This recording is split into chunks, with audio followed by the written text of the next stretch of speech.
Land of Opportunity itu bernama Amerika. Tempat yang katanya semua orang boleh bebas mengais rezeki di sana, siapapun mereka. Termasuk satu keluarga Korea yang ayahnya punya cita-cita untuk jadi lebih dari seorang pengamat anak ayam profesional. Si ayah pengen punya ladang sendiri, supaya bisa ia tanami dengan berbagai sayuran khas Korea. Maka si ayah membeli tanah luas di pinggiran kota. Mereka sekeluarga pindah tinggal ke sana, hidup dalam trailer alih-alih rumah hunian yang biasa. Tentu saja hidup baru bagi keluarga ini tuh tidak lantas mudah. Ayah dihadapkan oleh berbagai tantangan, mulai dari menumbuhkan tanaman-tanaman, menyuburkan, hingga kemudian berusaha untuk menjual hasilnya.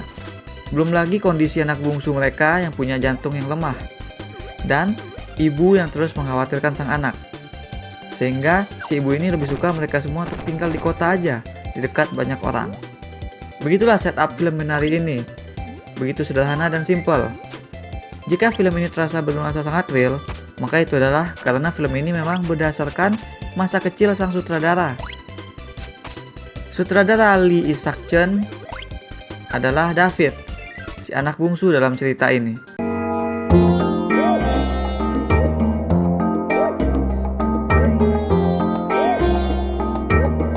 Dalam Minari yang terasa sangat real ini, kita nggak akan nemuin karakter yang comically jahat, ataupun kita nggak akan ngelihat ada keajaiban-keajaiban yang memudahkan penyelesaian cerita gitu. Nggak ada keajaiban kayak sihir, apalagi masalah supernatural.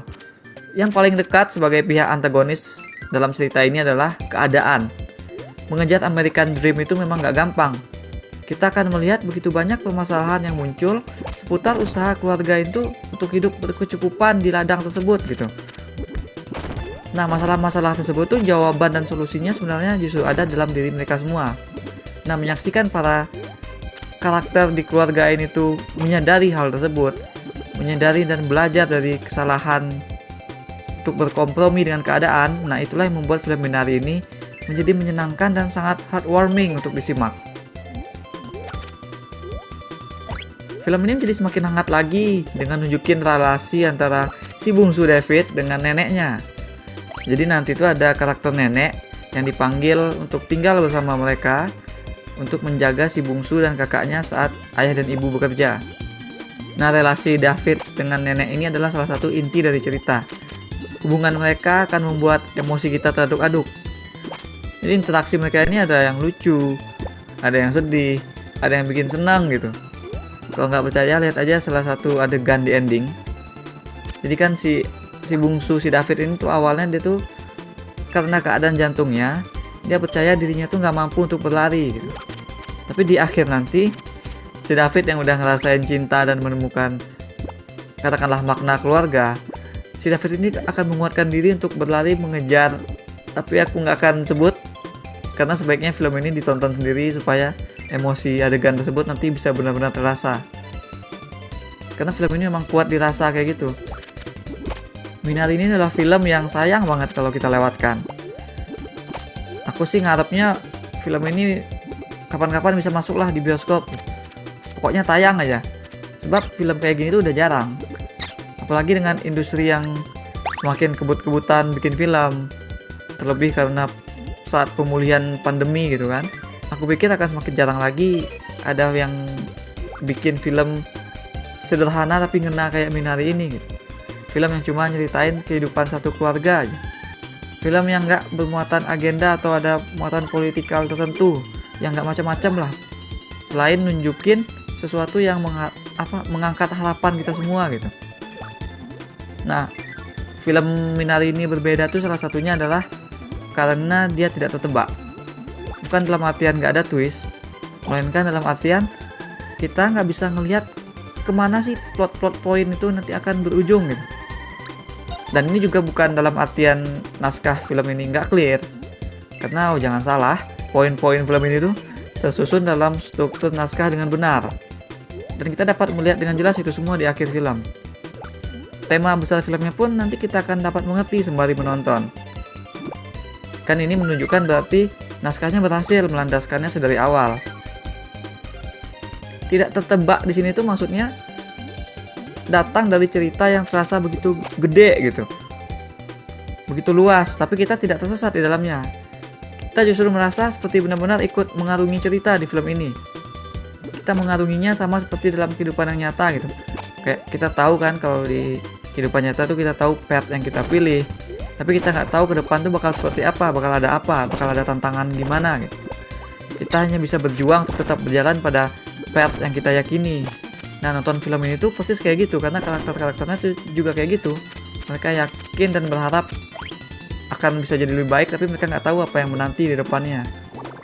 Makanya film ini terasa sangat-sangat real, karena kesan kayak gitu tuh yang sangat kuat di film ini. Aku nunggu, nonton ini tuh aku nunggu film ini akan bikin kesalahan apa gimana gitu. Aku nunggu kalau jadi ceritanya jadi over dramatis, kalau ada obstacle yang dimasukin paksa jadinya annoying gitu kan. Tapi nggak pernah semua itu terjadi. Film ini tuh tetap berada pada path-nya, pada jalurnya, dengan penceritaan yang benar-benar istimewa gitu, memainkan perasaan kita tanpa berlebay-lebay.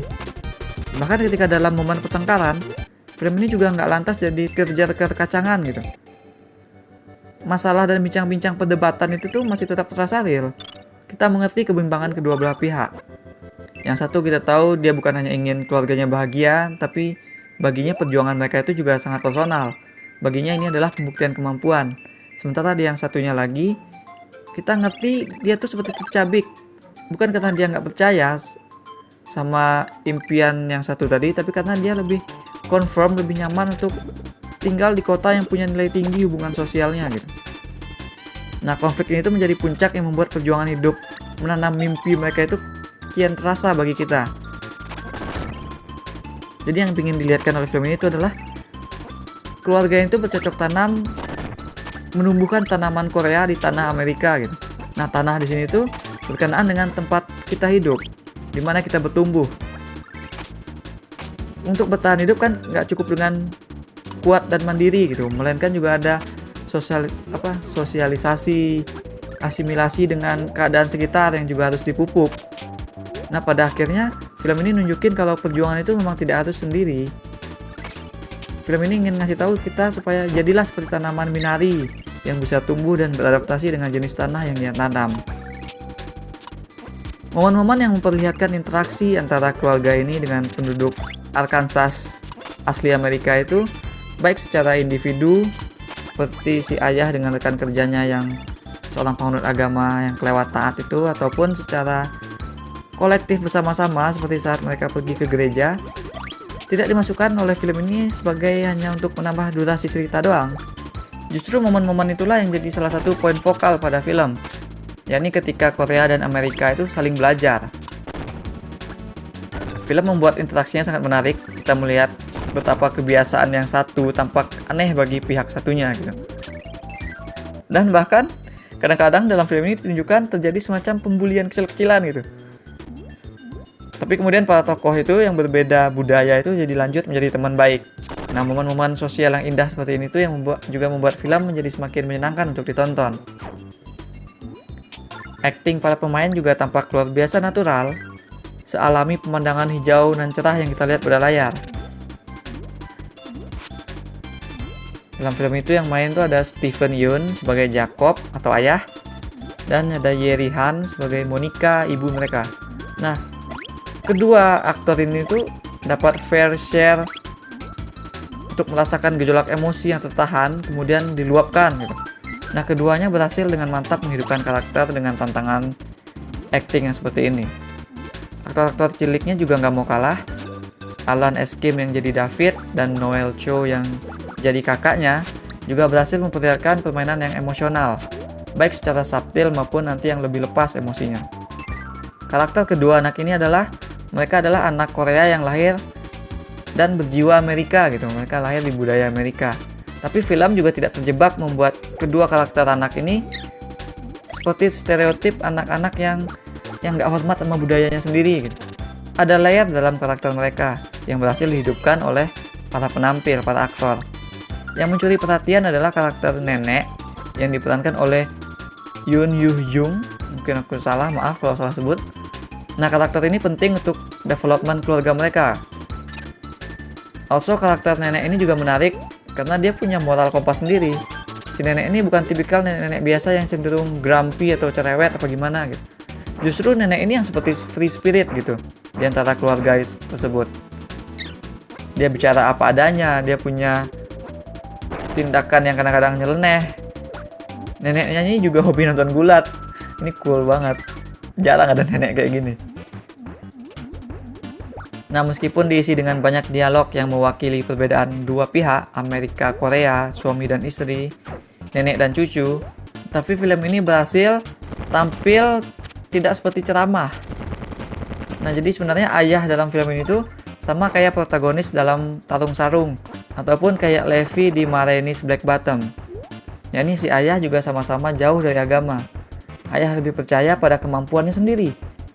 Akan ada banyak adegan ketika ayah berada di lingkungan yang agamis, dan kita melihat reaksi tokoh ini tuh seperti apa.